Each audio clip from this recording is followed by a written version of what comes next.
duran adam, hadi güç verir uzak ama çok yakın adam. Göçlere kapılan Türk tohumlarını 3 kıtaya dayayan can ciğer adam. Tepelerin ardına uzanır gözler, mıh gibi çakılır kulağına sesler. Kalpler atar 1500 kilometre ileride, kardeşin seni bekler. Hamahımız Halep Şam'da, Havranca olan tepelerinde.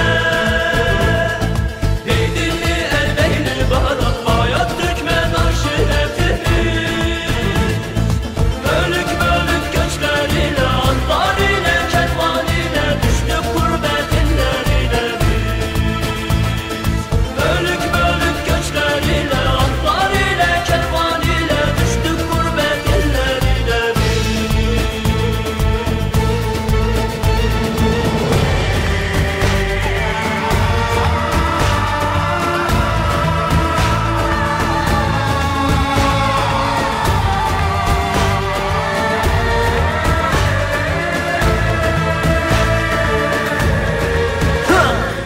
Zor mu o gurbet, her gece harbet, Şam ya da Humus Elbeyli ve Halep. Kar gibi yağsa da insana kan hep, can yarısına buradan bir selamet. Kaya gibi dikili bu tarihi seyret, kadı kızı gibi sabit bu asalet. Gün gelir hayatı paylaşır insan, bayır bucak sen her gün devam et.